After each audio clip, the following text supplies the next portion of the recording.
Today's presentation of mine focuses on film archives, practices research and documentation around film cultures with specific focus on the archives of IGNCA.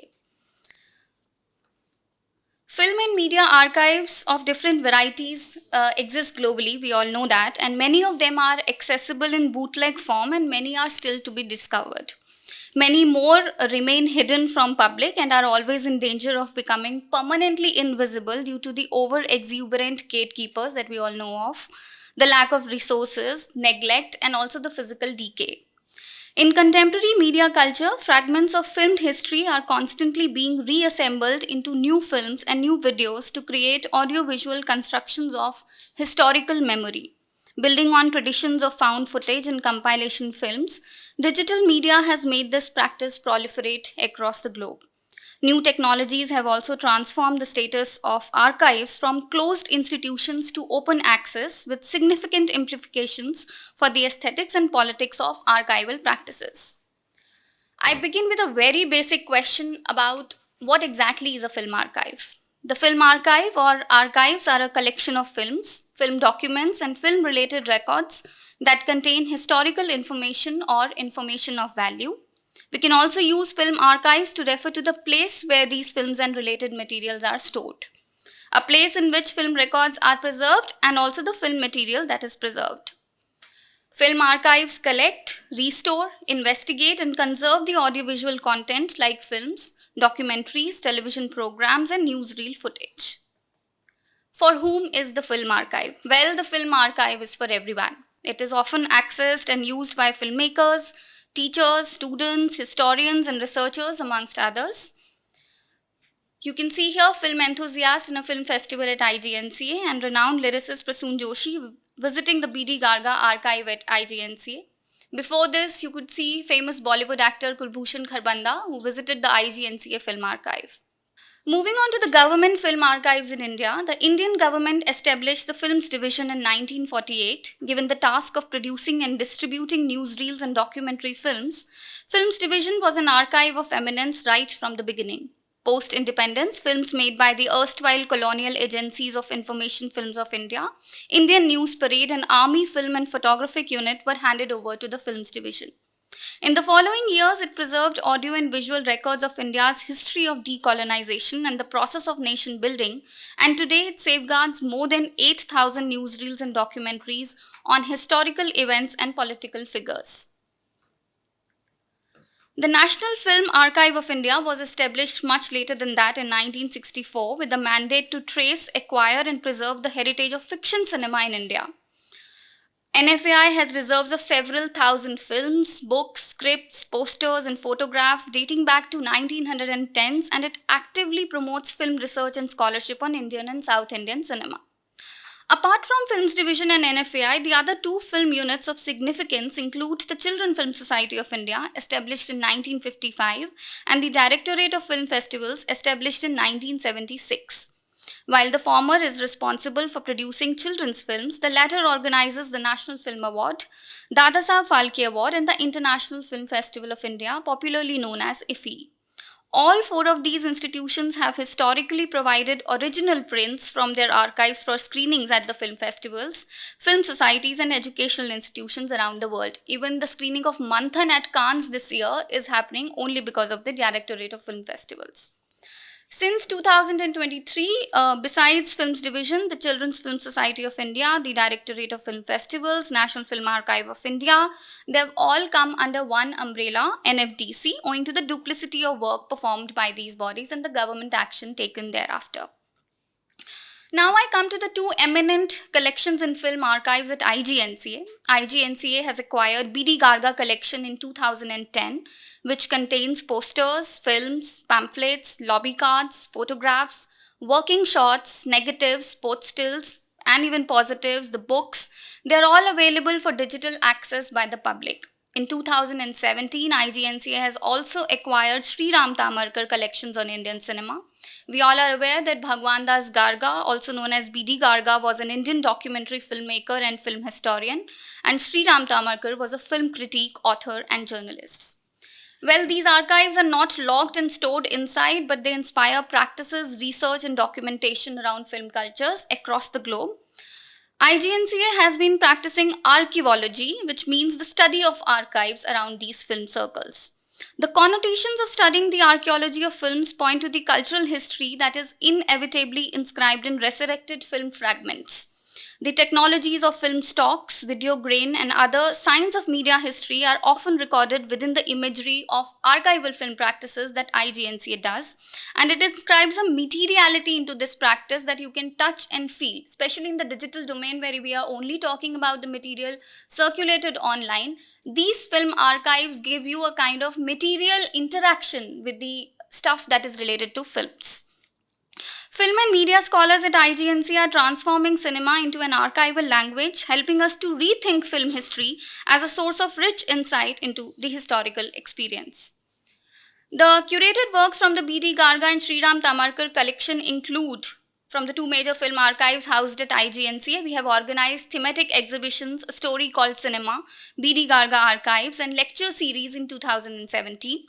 B.D. Garga exhibition was also mounted during the first and second Guwahati International Film Festival in 2017 and 2018, and I'm very happy to see some people nodding. Possibly they have interacted with these archives there.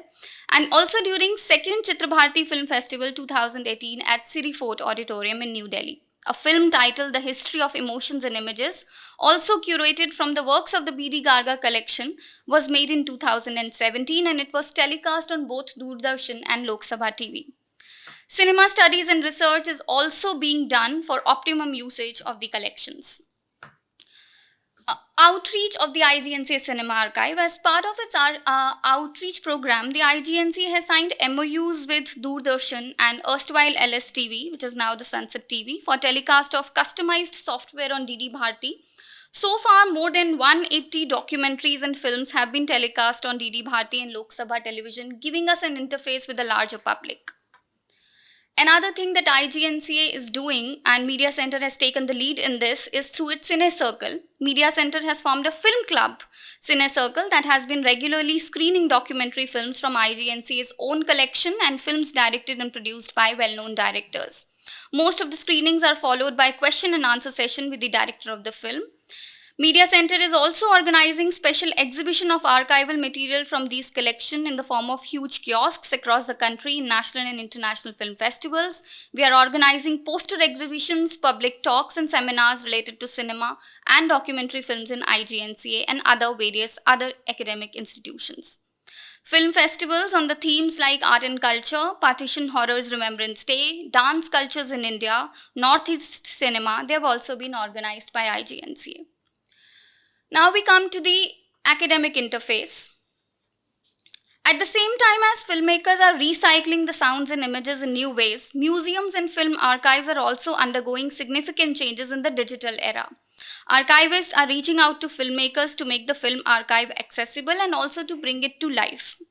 Audiovisual archive produces an excess of temporalities and an excess of meaning and affect that the filmmaker as archaeologist can harness and explore from new effects of the history. In order to engage with the archives as a public space for education, especially among students and researchers, Media Center is conducting short-term certificate course on documentary and ethnographic filmmaking and short-term certificate course in screenwriting. I can see a former student also sitting here, actively engaging in the museums and archives. Now we come to the publications. This is a session on ethnographic films underway in IGNCA. Once archived materials are digitized, possibilities for orchestrating access to them and building thematic connections with other materials increases exponentially. In structuring the archive, writing its metadata and designing its interface, the digital archivist is making an argument about the meaning and cultural context of the archive's contents. Data publication may also lead to increased visibility, reuse and citation, and therefore recognition of the scholarly work. Furthering the works of our film archive, in 2018, IGNCA has published the book titled Poster Bolte Hain and Chitranagri. Research and manuscript of monograph on Sri Ram Tamarkar collection of IGNCA is another publication that we have undertaken. Research and manuscript of frozen frames and frozen words based on the B.D. Garga and Sri Ram Tamarkar archive collection is also done. and Gandhi or Cine Sansar are some of the other noted works undertaken by Media Center.